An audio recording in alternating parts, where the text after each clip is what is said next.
Hello and welcome. My name is Saurabh Bansal, and today I'm going to talk about a portfolio R&D and production planning project in agribusiness. This project is in collaboration with Dow AgroSciences, and my co-authors on this project are Hinaro Gutierrez and Mahesh Nagarajan. A loose organization of my talk is as follows. I'm going to first talk about the contextual details of agribusiness that shape the scope of this project and the solutions that we developed. Then I'm going to talk about the impact and the benefits of the solutions developed at Dow AgroSciences during implementation. So coming to the contextual details, this project is in the context of agribusiness. The firm Dow AgroSciences is now known as Corteva in the marketplace. Our specific focus is on the seed corn business of Dow AgroSciences. When we started working with Dow AgroSciences, this business, seed corn business, was worth more than $1 billion in annual revenue. Dow's share in the market has only grown since then. So let me talk about what is seed corn. Seed corn is the corn that farmers buy from firms like Syngenta, Monsanto, and Dow to grow corn in their field. When you and I go to the market to buy corn for our consumption, that is not seed corn. Seed corn is grown specifically by firms to supply to farmers. There are three contextual features of seed corn market that are important to discuss that eventually shaped the scope of the problem as well as inform the models that we developed. The first feature is that Dow offers a large portfolio of corn seeds in the market. What you see in front of you is a map of continental US. The United States Department of Agriculture has divided continental US in different zones that are shown to you on the map here. So if you are a farmer who lives in Texas, that is in zone 9, you can expect to get more than 120 days of appropriate sunshine that is conducive for the growth of corn plants. And when Dow is trying to sell a seed to you, it will want to make sure that it gives you a seed that will use that window of 120 days. On the other hand, if you're a farmer in Minnesota, then Dow wants to make sure that it gives you a seed that can flourish in zone 1 where Minnesota is located, because zone 1 gets less than 80 days of appropriate sunshine before the frost hits. Within each zone, there are further variations because of soil type, moisture, altitude, humidity, and as a result of all these different combinations, Dow has to offer a large portfolio of seeds in the continental US. The second feature is that the seed sold in continental US is hybrid seed. What that means is that the seed is obtained when different strains of corn are grown together and cross-pollination or hybridization happens. The figure on the screen shows this. This is a picture of a field where seed corn is being grown. There are 3 rows of female plants that have a specific genetic structure. And then there is this fourth row, the male row, that is a little taller. There is pollen at the top. This particular plant or row of plants has a different genetic structure. The pollen from this specific strain will pollinate the female plants and the hybrid seed will be obtained. And a common problem in this business is that the portfolio of seeds, say 200 or 300 hybrid seeds, is obtained from a set of 100 to 150 parent seeds. And at that point, it becomes an interesting problem because some of the parents are common to multiple hybrids. And an issue that seed firms face is to figure out how to allocate the inventory of these parent seeds to grow specific hybrids. And the last contextual feature is that because hybrid seed is grown in open fields, production quantity cannot be predicted with accuracy. There is a natural variation during the production, or in other words, the yield is uncertain or the yield is stochastic. This uncertain yield is a major source of supply demand mismatch in the seed industry.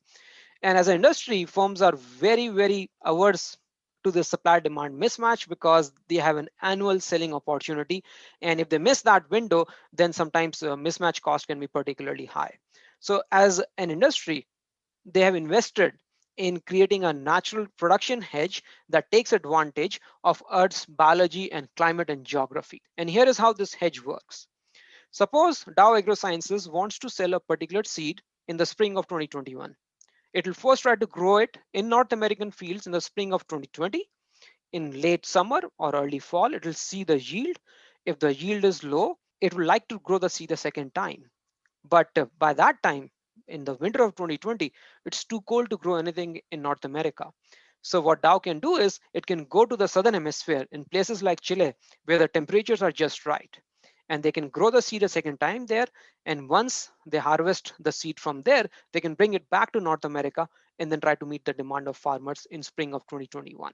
So when we started our engagement with Dow AgroSciences, our mandate was to look at this particular problem. Specifically, what I've shown you in the figure here is that in North America, Dow's problem is to figure out how many acres to use to grow each hybrid seed this year, keeping in mind the limited inventory of parent seeds that is available to support that plan.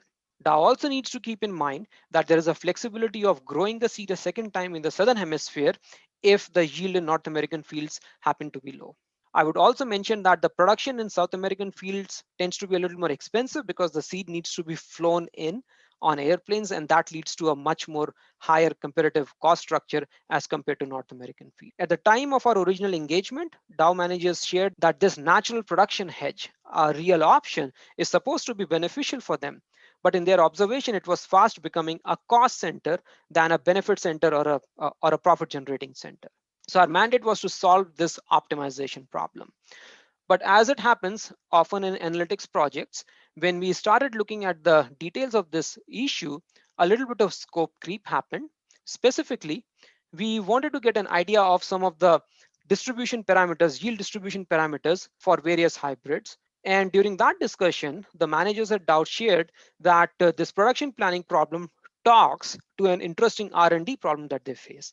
Specifically, this is a really fast moving industry, and of the 200 seeds that Dow offers every year in the market, several dozen of those seeds are new because every seed is introduced in the portfolio, kept it there for 4 or 5 years, and then discontinued.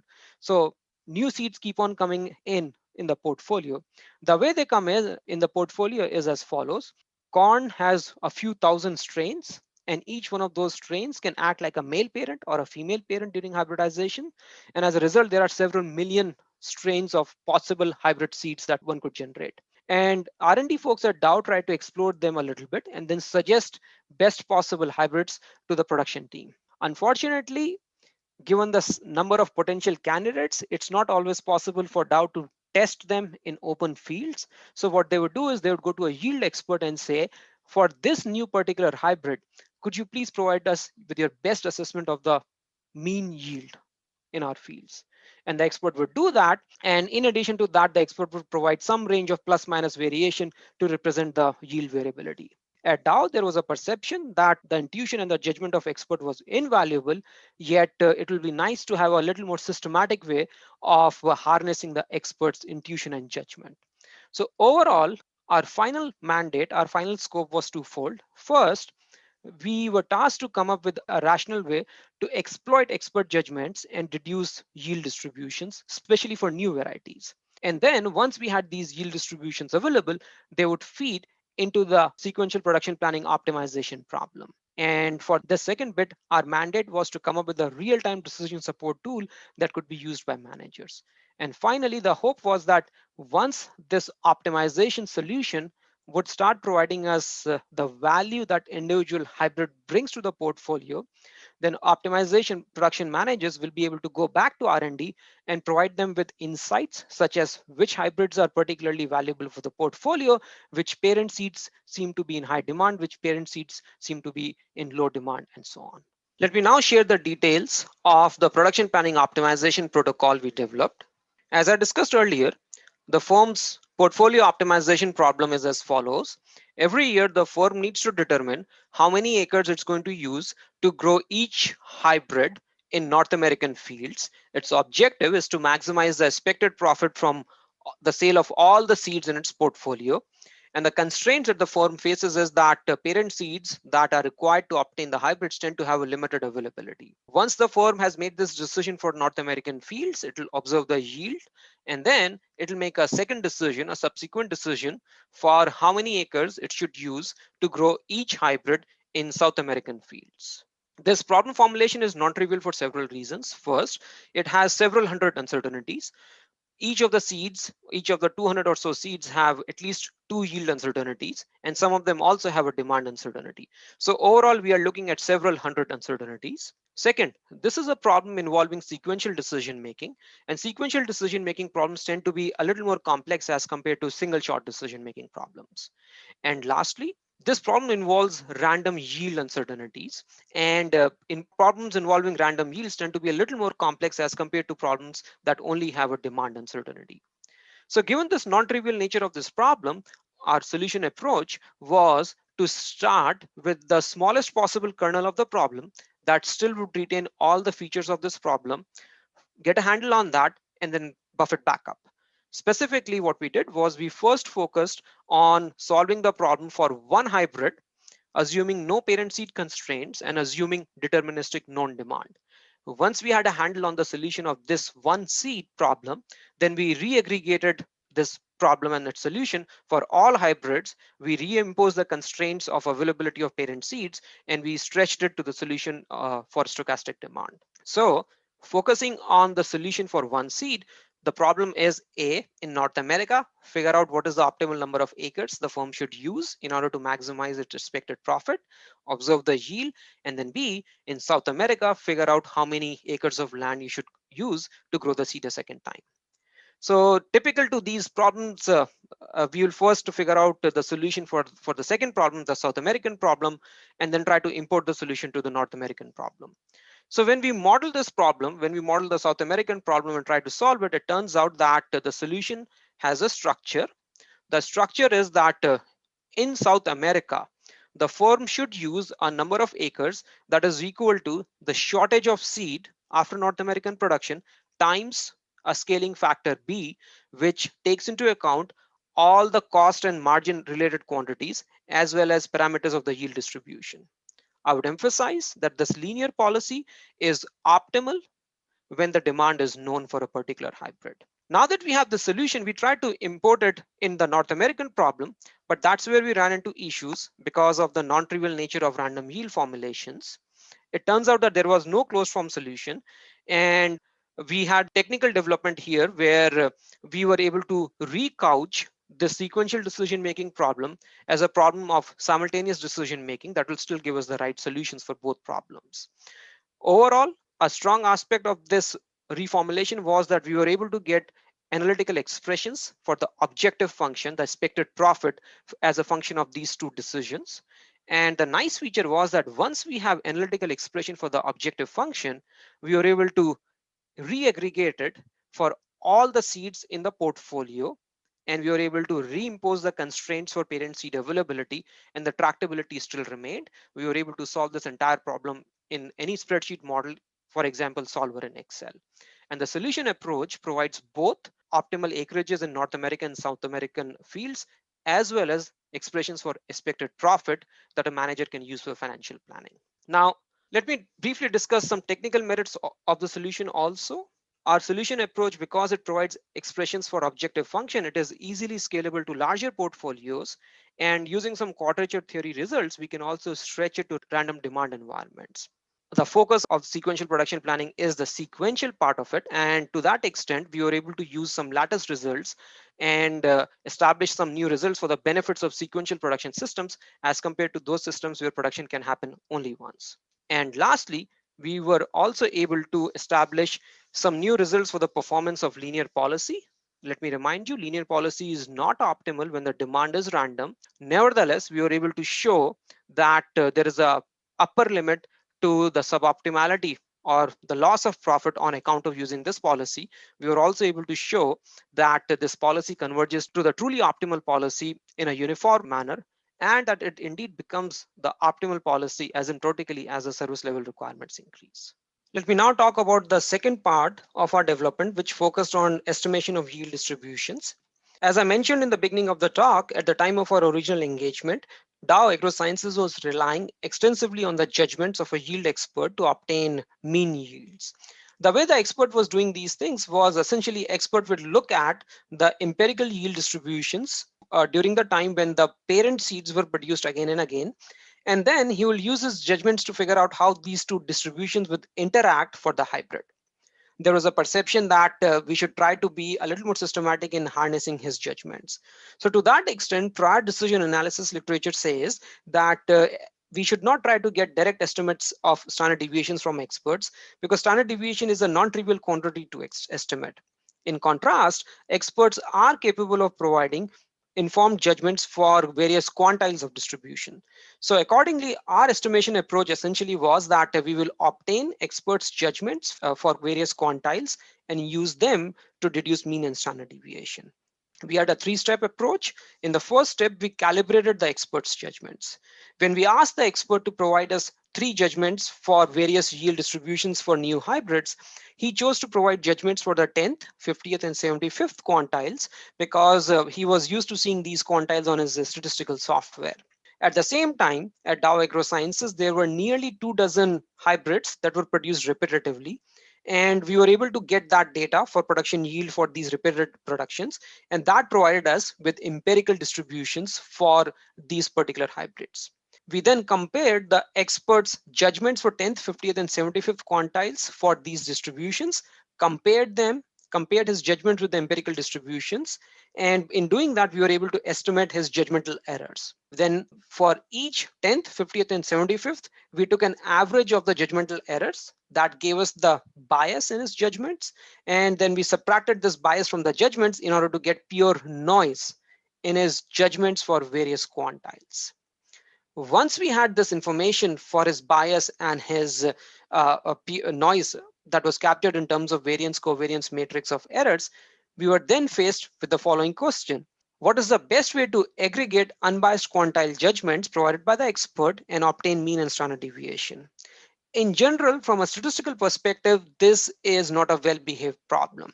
But it turns out that when we look into agribusiness literature, a lot of times location scale distributions are used to represent yield uncertainties. Location scale distributions such as normal distribution and Gumbel distribution. And for this class of distributions, we were able to show that the best way to obtain estimates of mean and standard deviation is to use a weighted linear average of the quantile judgments. This weighted linear average is nice because managers are used to employing simple linear rules in practice, for example, using simple linear regressions or using project management techniques that essentially are focused around the same idea. Once we had identified that we are going to use a weighted linear average, we wrote a specific mathematical formulation that sought to obtain optimal values of these weights. It turns out the paper describes the mathematics of this particular problem in detail, but it turns out that the solution to this problem is extremely well behaved. We were able to get closed form solutions, expressions for the weights, and one could compute them in Excel, and that makes them really user friendly. In addition to that, the weights transparently depend on two features of experts' judgments. First, what quantiles the expert has chosen to provide, and second, what is the consistency with which the expert is able to provide these judgments. Let me conclude by discussing some technical merits of the solution. First, as I mentioned, we were able to show that the optimal way to aggregate quantile judgments is to use a weighted linear rule. And this was a new contribution to the decision theory and statistical theory literature. We are also able to show that the weights for mean and standard deviation add up to 1 and 0. And this provided an explanation for a large number of observations in the literature on this theme. And lastly, our development is generic. It's easy to extend it to multiple experts. And when data are available, it's also easy to integrate data aspect with the expert judgment aspect in a Bayesian framework. I will now discuss the implementation of the theory developed and its benefits and impact at the firm. We implemented the theory in two modules. In the first module, we implemented the theory developed for estimating yield distributions using expert judgments. This module was implemented in a cloud-based system, and that allowed the manager who was based in Indianapolis to obtain the quantile judgments from the yield expert who was based in Iowa, calibrate those judgments, obtain optimal weights, and then eventually use his judgment for the new hybrids to translate them into yield distributions. And then she will pull all this information into the second module. And this is the module where we had implemented the optimization protocol to support crop planning decisions. This was a spreadsheet-based solution or module, and that allowed for a real-time decision support at the firm in its annual crop planning meeting. This crop planning meeting happens every year, sometimes late January, sometimes early February, in order to make the portfolio level decision for the North American acreage. There were three other outcomes of this particular meeting. First, using the solution that we developed, the firm would identify the trigger points for how low the yield in North America has to be before it becomes clear that the firm has to produce the seed a second time in South America. It also provided feedback to R&D division about which specific parents were in high demand and low demand. And also it set expectations with the marketing teams about the service levels they could expect in the coming year. Implementation timeline wise, we had the theory up and running in 2014, but there wasn't enough time to familiarize the two modules with the manager. So in 2014, we observed the decisions made in the annual crop planning meeting, and we also jotted down the decision rules or heuristics that the managers used while making these decisions. In 2015, we implemented the development, and using the rules observed in 2014, we were able to do a counterfactual analysis to figure out the benefits of using the modules.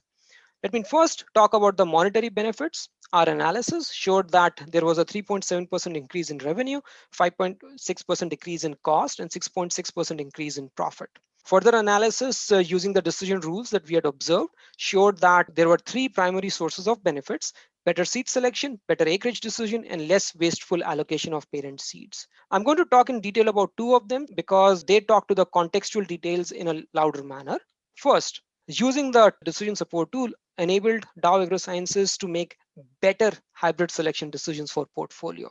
What I've shown you on the screen are two candidate hybrids that could go in a market: seed A with a mean yield of 100 bags per acre with a standard deviation of 30, and seed B with a mean yield of 104 bags per acre with a standard deviation of 34. In the status quo approach, the expert would have looked at both these seeds and he would have said, these two seeds are in the same ballpark, so you can choose either of those. But now using the optimization module, we can quantify the relative contribution of each of these two seeds to the portfolio, and we can provide more nuanced recommendations such as, hey, if the market in which you're going to sell the seed can support a price of $112 or higher, then use seed A. But if the selling price is lower, then you should use seed B. Our analysis also showed that each such instance led to an improvement in profit by 1 to 7%. The second aspect was that using the optimization protocol, Dow was able to better use the limited inventory of parent seed. It was a big issue because a lot of times Dow had constrained capacities of parent seeds or shortages of parent seeds. And we had observed that when faced with these shortages, what a manager would do is he would say that I have this parent seed that has a shortage, and there are all these hybrid seeds that use this parent seed. So I'm going to spread the shortage equally among all those hybrid seeds. Well, it turns out that doing this has systematic impact. So what I've shown you here is a simple example of three hybrids being produced from three parents, and all the three parents have a shortage. If I follow this allocation rule, it turns out, and I'm not going to go on the details, but all the details are in the paper. It turns out Dow can grow the three hybrids on a total area of 468 acres. But using the optimization routine, Dow is actually able to do better. It is able to almost use all the inventory of parent seeds and grow the seed on 475 acres. This increase in North American acreage directly translates into money as follows. North American acreage is cheaper to use. And when we use North American acreage to a larger extent, it essentially reduces our reliance, a planned reliance on the South American acreage, which tends to be more expensive. And as a result of that, our overall profit increases. From a managerial perspective, essentially what this allowed Dow to say that, look, we should not be planning on using the South American capacity. We should be using it only if it is needed. In that sense, it's a real option that managers were able to exploit in a judicious manner. Let me discuss some non-monetary benefits. This two-module development provided managers with an objective way, managers who were located in R&D, production, and marketing, to talk to each other in a more objective way using numbers. The firm also felt that the monetary benefits were significant enough that it could actually make a business case internally to create an analytics division, and that's what the firm eventually ended up doing. More importantly, the firm has used some of these modules as showcases in various academic institutions to attract good analytics talent and supply chain talent in its core. Finally, we note that we have written some technical articles, a case study, and a practitioner's article in collaborations with managers at Dow, and that has also brought visibility to the company as well as to the sector. Let me conclude by noting that the problem that we were faced with, it was a contextually rich problem. It was a problem that required information from multiple disciplines: optimization, decision theory, econometrics, and so on. The solutions that we developed, they were rigorous. There were technical contributions. However, all those solutions were also managerially friendly, and that is why they ended up getting implemented.